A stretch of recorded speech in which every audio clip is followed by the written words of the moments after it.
No, I'm not the lead singer of Escape the Fate from 2009, though I do look like him at this point in my hair growth cycle. It's me, Charlie, the ace reporter on all things video games.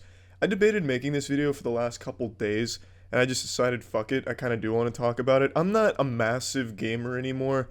I don't sit down and pump the dick into games like I used to. Now don't get me wrong, don't misconstrue my words. I definitely do still get down dirty like a fucking grease goblin sometimes, snorting Dorito dust and injecting G Fuel in the veins, getting after some fat grinds in certain games, but it's not quite to the level that it used to be at for me. That being said, I still keep up with almost everything video game related. I'm still very passionate about the industry and the craft. I mean, I still have video game themed wet dreams and shit like that. Like, none of that changes. But what I want to talk about today is the internet demands video games always have a deep meaning or be politically charged and motivated, be socially conscious and socially aware of everything that's going on. And I think that's really detrimental to video games as a whole. It's no longer enough for a video game to just be fun. In fact, I'd argue to the internet, fun is secondary to the meaning and the political message behind the game. And I think that sucks some fat, filthy butthole. That makes every game uninteresting to me. I think politics is very unenjoyable as a topic. I don't get political. I never get political. I think it's a very boring world. There's no entertainment to be had. It does nothing but isolate people, lead to arguments. It's not fun. Politics is never something fun. And video games, at their core, were always meant to be a fun escape from reality, a fun time investment, just fun in general. And now, making every game so politically motivated, it makes it not fun. And the internet makes it even deeper than that, where if you don't like a certain game, it somehow gives people the impression that you're some politically charged loser, or you're not a politically charged loser, and thus you're a loser for not enjoying the politics in the video game. You not liking a game now is an indication of what side of the spectrum you're on politically. That's so fucking pathetic. I think making and demanding games conform to what you personally believe is really sad, and it really holds games back. Not that I think if we didn't have politics, games would have reached this level where we're traveling to Mars to play the newest VR, AR experience or anything, but games wouldn't be so samey. Most video games that come out these days follow the same formulas, and for the most part deliver the same messages. I can take or leave the message. There are games that I believe should have powerful messages, ones that are intended to, but for the most part, games are just supposed to be fun, and I'm not there to dive deep, feel something in the real world, a thought-provoking experience where I'm jerking off in front of a candle and really reflecting on the game's message and themes.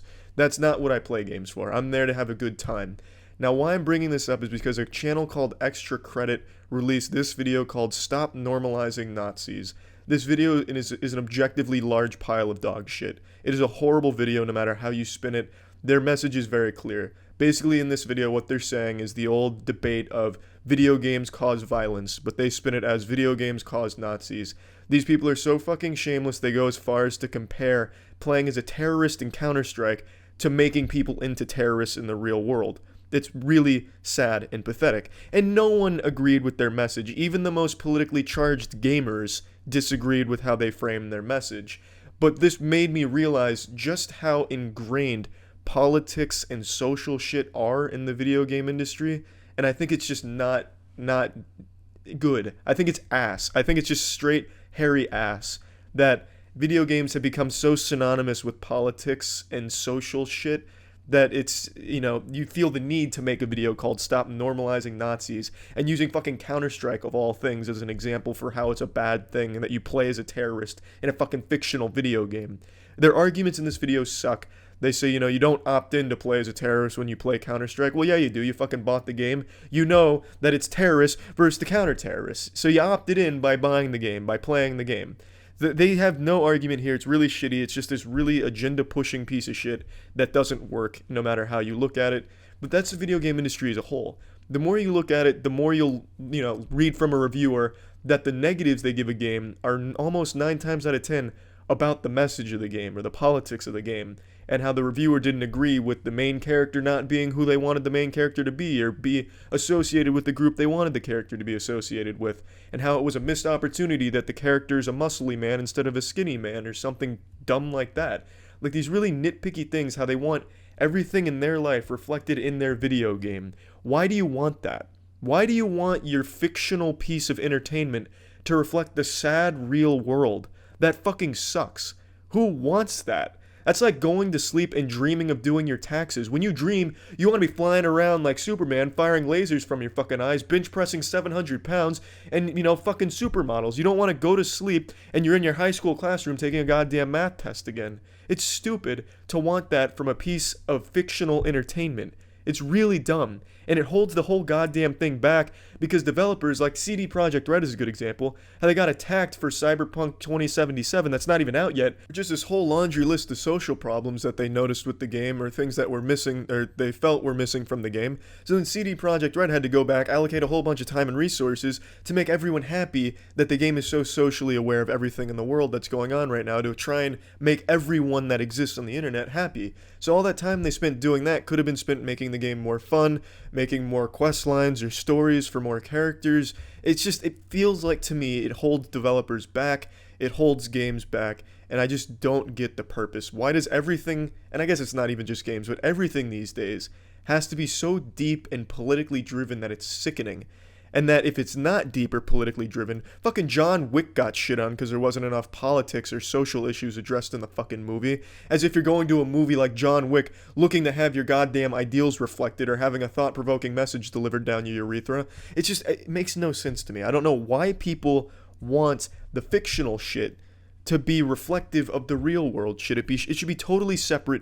It shouldn't be held to this standard where it needs to be powerful or deep. I think it all just needs to be fun. It needs to be entertaining, but that's secondary now, and I think that's a goddamn shame, and I just wanted to vent about it because that goddamn extra credit video was so insultingly bad that it made me open my fucking third eye, made me see the strings that hold this universe together, and made me want to complain about some video game trends. Oh yeah, and also the community manager for extra credits is a big asshole. They go on Twitter and they're celebrating the fact that Extra Credits YouTube channel is losing thousands of subscribers. They have the audacity to go on Twitter and say they are happy they're losing subs because it means less bigots are watching their content. And they double down saying we're celebrating the sub loss with wine because we're losing all these bigots. That's so fucked up. And that's just another thing in the video game world. If you disagree, you're a racist, you're a bigot, you're a bad person because you disagree with whatever message was delivered in the video game or even the video about a video game. It's just unreal.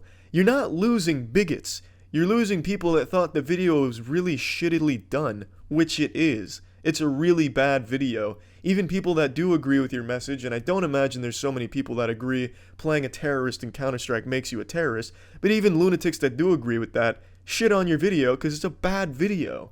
And to call them bigots, that's just biting the dick that feeds you. I just don't understand. Well, I don't know why they made the video, and I don't know why they're doubling down so hard defending it. Just roll over and admit it's bad. No matter how you look at it, it's a shit video. And you celebrating like this just makes you all look like the biggest douchebags. It's just stupid. I guess the video game spectrum online is fucking wild right now, and I think it's a really toxic environment full of just a lot of bad shit that nothing good comes from it. And it makes video games as a whole and gamers a lot shittier. And that's just my take on the situation. That's about it. So yeah.